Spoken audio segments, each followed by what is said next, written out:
एकादश अध्याय में ऋषि जी क्या कहते हैं कि देवी द्वारा वहाँ महादैत्यपति शुंभ के मारे जाने पर इंद्र आदि देवता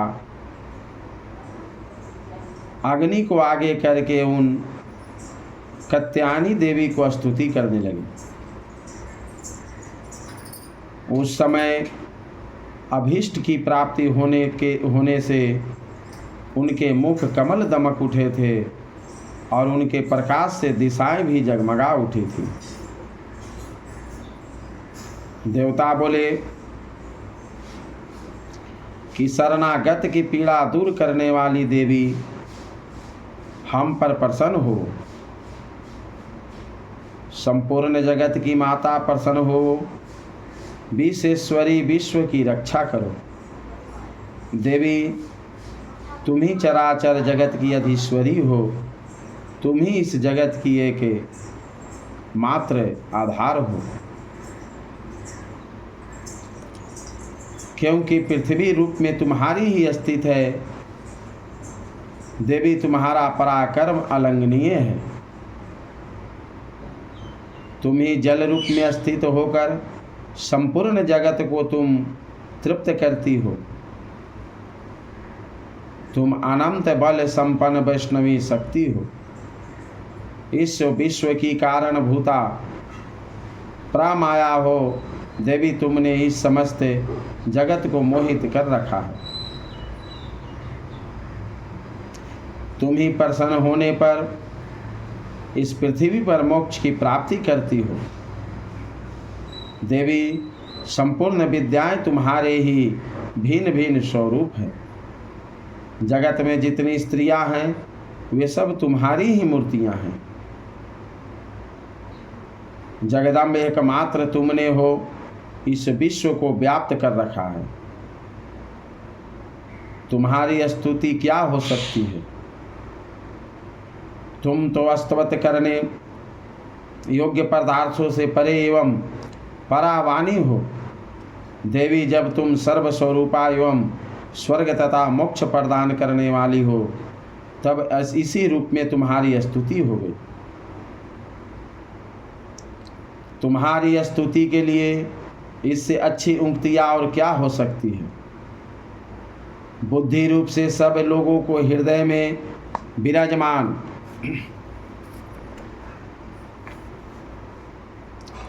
रहने वाली तथा स्वर्ग एवं मोक्ष प्रदान करने वाली नारायणी देवी तुम्हें नमस्कार है।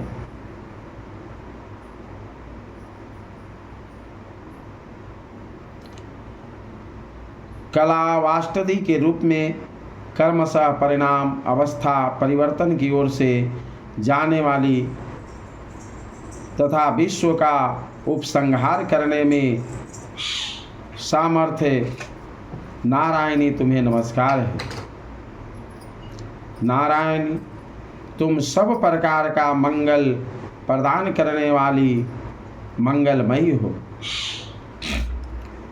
कल्याणदायिनी शिवा हो। सब पुरुषार्थों को सिद्ध करने वाली शरणागत वात्सा तीन नेत्रों वाली एक एवं गौरी तुम्हें नमस्कार है।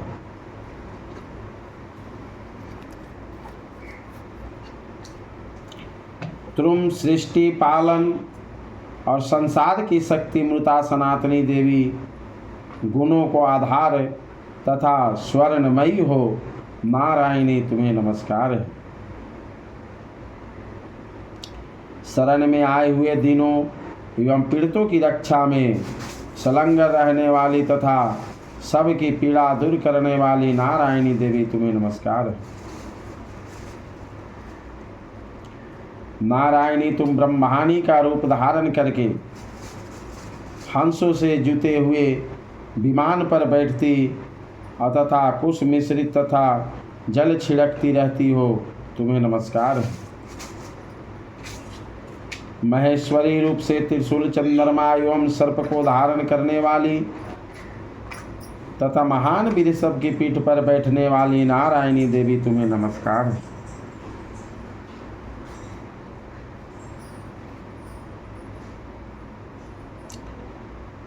मोरों और मृगों से घिरी रहने वाली तथा महाशक्ति धारण करने वाली कौमारी स्वरूपा धारणी हो। निष्पापे नारायणी तुम्हें नमस्कार है। शंख चक्र गदा और शंख धनुष रूप उत्तम आयुधों को धारण करने वाली वैष्णवी शक्ति रूपा नारायणी तुम्हें प्रसन्न हो, तुम प्रसन्न हो, तुम्हें नमस्कार है। हाथ में भयानक महाचक्र लिए और दाढ़ों पर धरती को उठाए वा रही रूप धारणी कल्याणमय नारायणी तुम्हें नमस्कार है।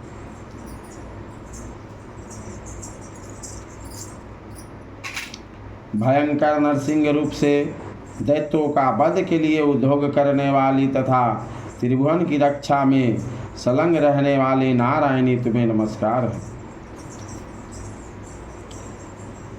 मस्तक पर किरीट और हाथ में महावज्र धारण करने वाली सहस्त्र नेत्रों के कारण उदिश दिखाई देने वाली और वस्त्रानुसार के प्राणों का उपहार करने वाली इंद्र शक्ति स्वरूपा नारायणी देवी तुम्हें नमस्कार है। शिव द्वितीय रूप से दैत्यों की महती सेना का संहार करने वाली भयंकर रूप धारण कर विकट गर्जना करने वाली नारायणी तुम्हें नमस्कार है। दाढ़ों के कारण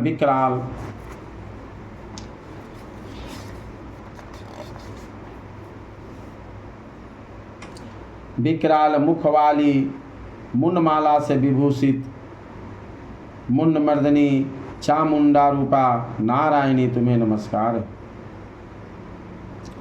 लक्ष्मी लजा महाविद्या श्रदा पृष्टि स्वधा ध्रुवा महारात्रि तथा महाय विद्या रूपा नारायणी तुम्हें नमस्कार है। मेधा सरस्वती वराश्रेष्ठा मोती ईश्वर रूपा भाभरी भूरे रंग की अथवा पार्वती तामसी महाकली नीता स्वयं परायण तथा ईसा सब की अधीश्वरी रूपनी नारायणी तुम्हें नमस्कार।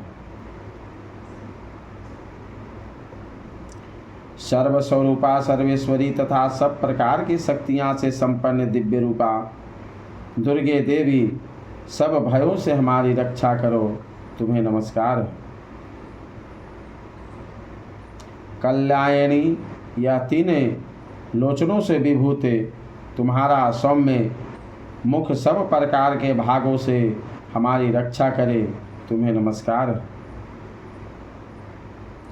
भद्रकाली उज्ज्वलाओं के कारण विकराल प्रतीत होने वाला अत्यंत भयंकर और समस्त असुरों का संहार करने वाला तुम्हारा त्रिशूल भय से हमें बचाए, तुम्हें नमस्कार है। देवी जो अपने उद्धावनी से संपूर्ण जगत को व्याप्त करके दैत्यों को तेज नष्ट किए देता है, वह तुम्हारा घंटा हम लोगों की पापों से उसी प्रकार रक्षा करे जैसे माता अपने पुत्रों की बुरे कर्मों में रक्षा करती है।